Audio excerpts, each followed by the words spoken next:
lo spavento, ne acchiappò uno bello grosso, vicino allo stagno, e lo portò a casa, nascosto in una scatola. Stai attenta, moglie, stai attenta! Il futuro per noi è un grande desiderio, che il modello del Parco Retrone e di Festambiente si riproduca in altri parchi della città. Un piccolo progetto lo riportiamo adesso a Campomarzio, durante il mese delle vacanze, i mesi estivi. Ci piacerebbe anche portarlo dentro al lato est del Dalmolin, a quello che si sta provando a chiamare il Parco della Pace, perché deve essere un luogo che vive la città come la città sta vivendo il Parco Retrone in questi giorni.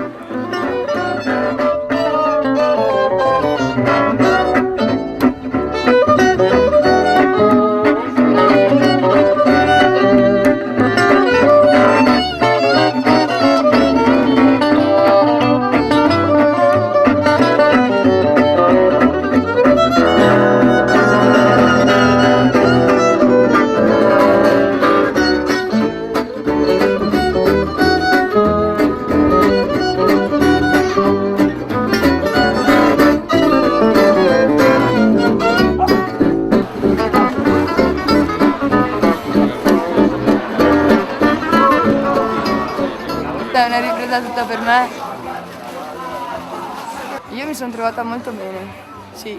Poi come volontaria è una cosa a cui tengo, quindi cerco di farla al meglio e ovvio porta via tempo e energie, però se è una cosa a cui si tiene vanno spese bene.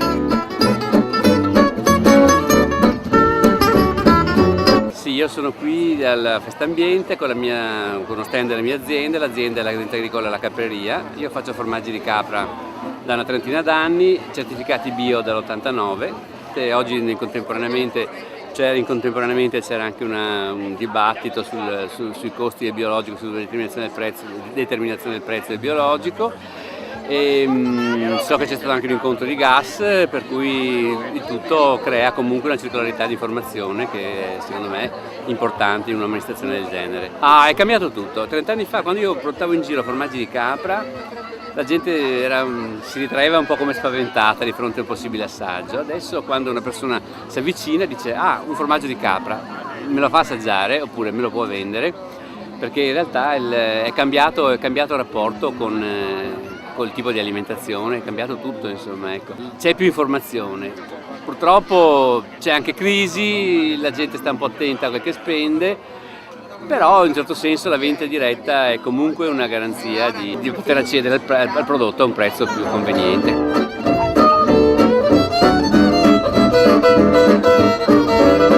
Ciao, sono Manuela e sono la titolare dell'azienda agricola Il Casale delle Erbe.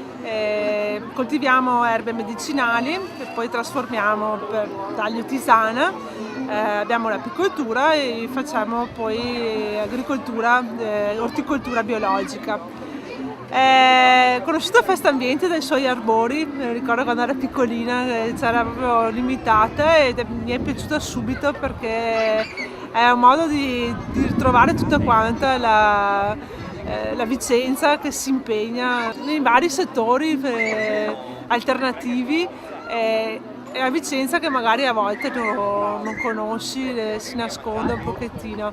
È bello anche vedere l'evoluzione che ha avuto negli anni. In particolare quest'anno con il discorso del bio vicino sono stata contenta perché si è dato risalto un po' all'agricoltura che deve avere un ruolo fondamentale nella tutela dell'ambiente. Ed è per questo che ho scelto anche di fare agricoltura biologica, perché si cerca di sopravvivere, di vivere, fare il proprio reddito, ma con rispetto anche del territorio dove abiti. Basta, non ho altro.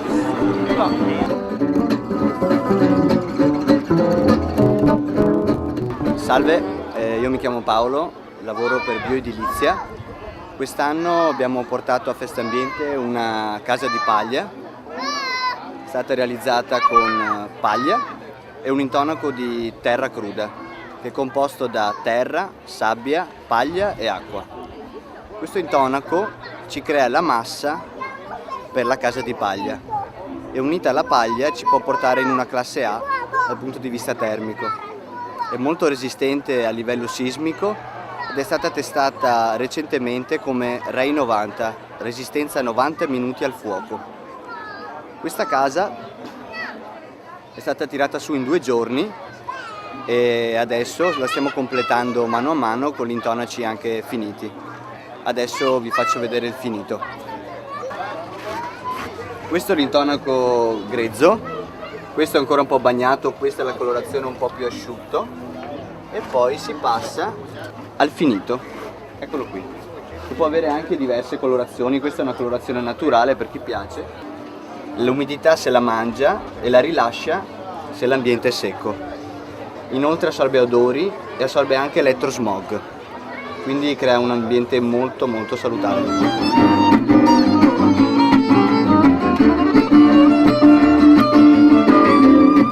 Siamo Astroflex, io sono Gigi Perinello e con l'avvento della crisi del 2007 abbiamo tentato di rispondere ai problemi di occupazione che per tante piccole aziende stavano diventando i problemi principali che avevano perché venivano a mancare le commesse, rispondere alla crisi tentando di creare una filiera corta con il consumatore finale, dando al consumatore dei prodotti che avessero delle ottime performance a livello di qualità, prodotti tutti in Italia e attraverso la filiera corta, come dicevo prima, cioè quella di andare a cercare il consumatore senza usare nessun marchio, perché il marchio viene pagato dal consumatore finale, costa tantissimo in termini di pubblicità e non è più l'equivalente un equivalente per la qualità del prodotto che noi stiamo dando al consumatore. Il progetto è incominciato 2 anni e mezzo fa, 3 anni, sta andando bene, da 28 operai l'azienda è passata a 35 e abbiamo recuperato anche 4 laboratori che dovevano chiudere attorno a noi. Speriamo di diventare il modello per tante altre aziende che in questa relazione molto vicina al consumatore possano trovare la soluzione dei loro problemi.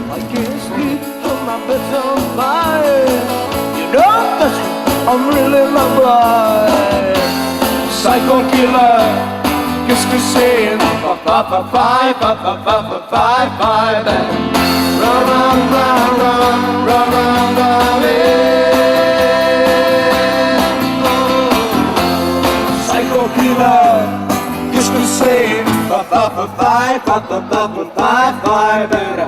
Run, run, run, run, run, run, run,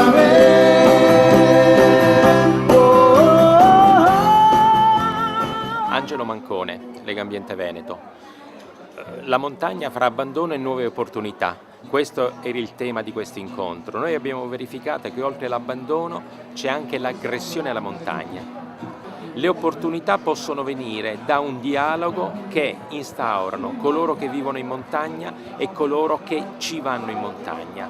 La prospettiva non deve essere quella di tradurre in montagna ciò che accade in pianura, ma trovare l'originalità di uno sviluppo socio-economico che è proprio della montagna, recuperando le vecchie saggezze, la vecchia sapienza dei montanari, innestandole con il nuovo sapere. Il compito di Legambiente dovrebbe essere proprio quello di creare questa rete di discussioni innanzitutto e poi di decisioni da portare alle istituzioni per dare alla montagna queste nuove opportunità. Io sono Paola Lugo del CAI di Vicenza, mi occupo di montagna, scrivo libri di alpinismo e escursionismo e appunto sono molto contenta che finalmente si parli di montagna. La montagna è la grande dimenticata, io credo, in Italia ma anche in Europa, e quindi parlare di come sviluppare un'economia di montagna e anche conservare la montagna mi sembra che sia molto importante. Sono qui come chi non vive in montagna ma chi in montagna ci va per passione, e quindi ho cercato un po' di spiegare queste 2 cose per me fondamentali, che sono appunto il rispetto e la curiosità. Rispetto di un ambiente che non è il nostro, che noi dobbiamo conoscere in punta di piedi, e la curiosità di conoscere un mondo appunto che non è il nostro, che può insegnarci sempre tantissimo.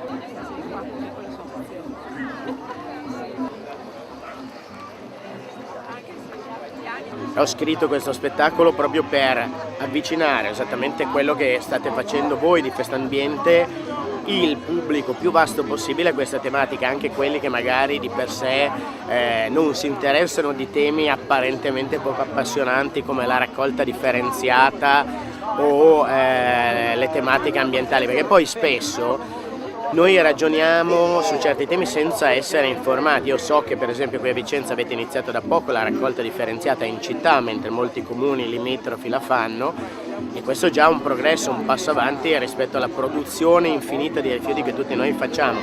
L'importante sarà poi farla bene, perché per esempio a Milano hanno eliminato la raccolta differenziata dell'umido perché dicevano che la gente ci buttava di tutto, adesso vogliono costruire 4 inceneritori vicino alla città. In effetti è vero, a volte certe cose sono anche un po' colpa nostra. Io ho visto una mia vicina di casa tempo fa che ha buttato una bottiglia di plastica nell'umido, ho detto signora ma quella è plastica, fa sì ma dentro c'è ancora un po' d'acqua quindi è umido, poi quella spazzatura lì smaltirla diventa un problema. Allora prendere coscienza di certe tematiche diventa fondamentale, essere consapevoli e fare scelte un po' più ragionate, oppure abituarci a pensare che l'ambiente non è una cosa esterna a noi, è esterno a noi nel senso che ci viviamo, ma condiziona poi la nostra vita. Ma perché anche il silenzio sta parlandomi di te, quando il sole tornerà.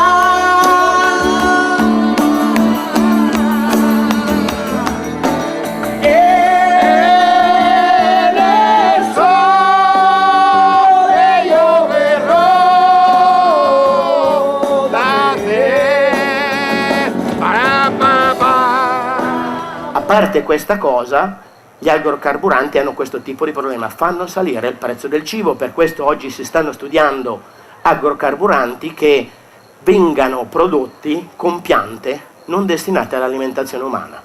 Fra queste la iatrofa, una pianta che dà un olio molto simile all'olio di ricino, l'olio di iatrofa, che quando ti chiederanno come va la sua macchina dirai benissimo, un orologio, va di corpo regolarmente tutti i giorni.